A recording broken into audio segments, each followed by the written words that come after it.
Widow says instead of grieving her husband, she's been forced to deal with legal issues regarding her home. She says a company's offer to help ended with her being kicked out of her family home, and now she's losing most of her paycheck. Tonight, WREG Shay Simon shares her heartbreaking story and a warning from the Better Business Bureau.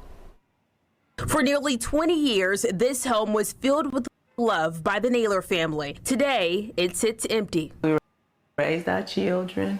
We had been married for 28 years. 2 years ago, Marsha's husband died suddenly. That left me sole income to provide for me and the grandbabies. As bills piled up, a family member introduced her to a company that claimed they could help.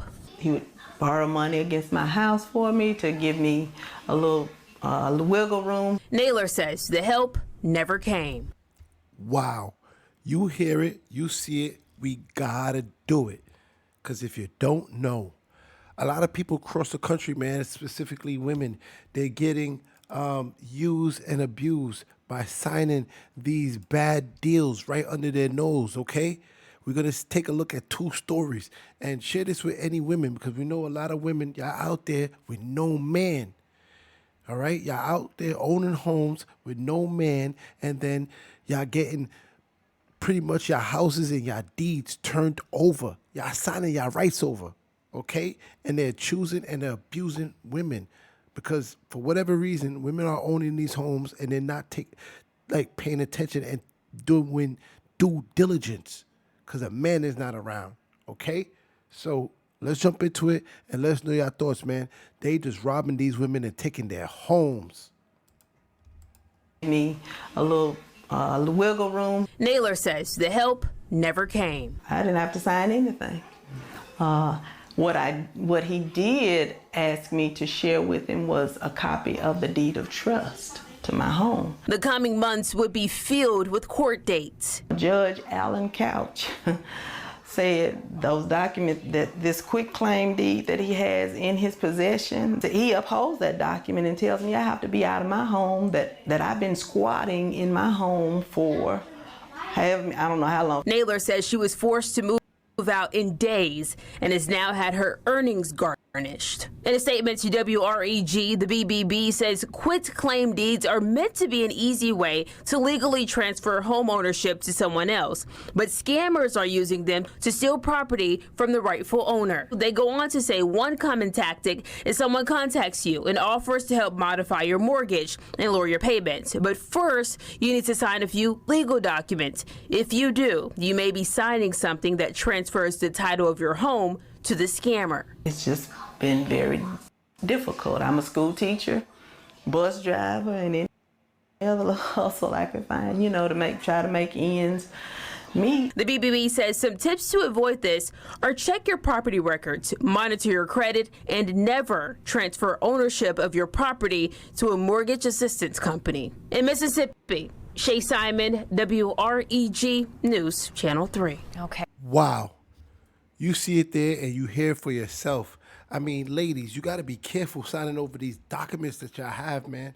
And when y'all own these homes and these deals that people are giving y'all because y'all might be facing hard times trying to repair houses or keep up with the mortgage. We understand things are tough when you get ownership of these homes because your husband is no longer around. But you got to be careful, man, because scammers are out there and they're coming after these women and they're taking their homes right from under them. Let's hop into another story, right? And y'all tell me and let me know your thoughts on this next story because this has to do with a repair.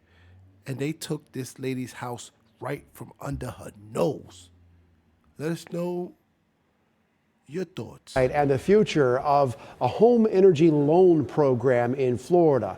A county court recently ruling that program can operate anywhere in the state, and that impacts the ability of counties like Hillsborough to regulate it. And tonight, I-Team investigative reporter Jackie Calloway found dozens of homeowners who signed up for PACE projects now find themselves suddenly stuck in the crossfire. When the shingles started falling off of Nicole Barnhart's Spring Hill home, she had few options. Being on disability and not having a large income like I used to when I was working regularly, I didn't have other options available to me, financial options like traditional loans and that kind of thing. Take a sniff. You know what this is. Oh, there you go. Then Nicole heard about the Property Assessed Clean Energy Program, commonly known as PACE, a funding option for people who don't qualify for a bank loan. PACE loans cover home improvements like roofs, windows, and air conditioning units. Homeowners pay them off through special assessments added to their annual property tax bills. Because I thought, well, it's just going to make my mortgage go up, maybe $200-300 a month. I can swing that. Nicole signed the PACE lender's agreement, and a contractor replaced her roof last fall. When did you realize something was wrong?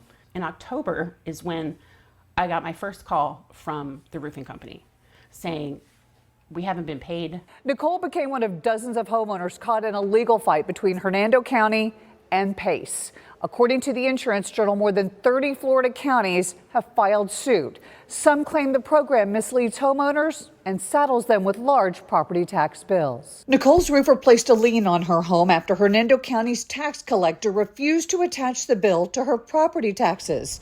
So her lender never got paid and in turn did not pay the contractor. A construction lien has been placed on the real estate property listed herein. You never want to see something like this about your house. Hernando County's tax collector, Sally Daniel, told ABC Action News in this email, "My office is involved in ongoing litigation and therefore cannot comment at this time, and that ultimately the homes and property of our most vulnerable would be subject to forced sale due to non-payment of PACE assessments." Tax collectors have no policy-making authority whatsoever. Mike Moran with the Florida PACE Funding Agency says since 2015, lenders have funded over $800 million to cover more than 25,000 home hardening improvements for owners like Nicole who otherwise could not afford it. This is private money that comes in to finance this public purpose, and the public purpose is to be able to help these people hurricane harden their homes. Explain the over and under that you have. Pasco County's tax collector, Mike Fasano, is not involved in any PACE litigation,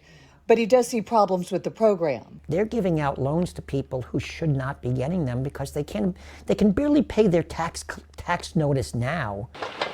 The projects are financed at around 10%, and depending on the amount, could add hundreds of dollars a month to a homeowner's property bill for 10, 20, or even 30 years.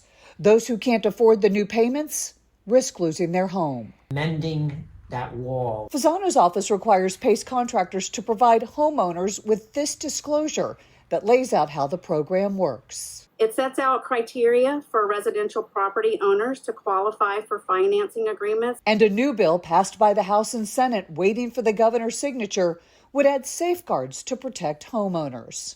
It provides income qualifications to be sure a person isn't borrowing more than they are able to subsequently pay and not lose their home. The litigation between PACE and local governments, including Hillsborough, Pinellas, and Hernando counties, is ongoing.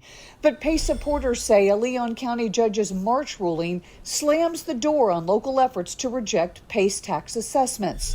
The ruling reads, tax collectors are without discretion to collect the non-ad valorem assessments issued by the agency. Will the judge's ruling force every tax collector in Florida to add PACE participants to the tax rolls? It made it crystal clear that a tax collector is supposed to do their job. But so far, Hernando, Pinellas, and Hillsborough counties have not committed to processing PACE tax assessments, leaving homeowners like Nicole worried about the fallout and the future of their homes. Wow. Wow. You see it for yourself.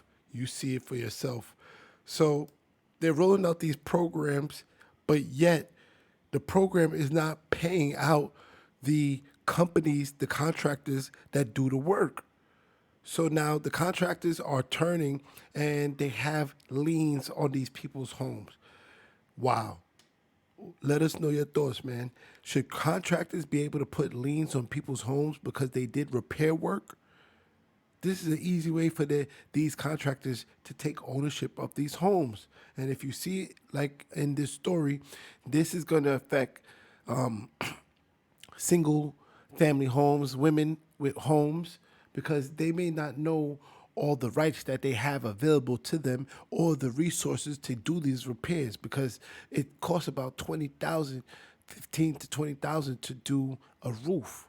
Okay, so let me know your thoughts, man. We see women are being subject to abuse and homes are being snatched away from women who maybe not know their rights or in bad situations, okay, and being taken advantage of. Let us know your thoughts. Let us know your thoughts. Hop in the comment section and subscribe. Tap in, and thank you for tapping in.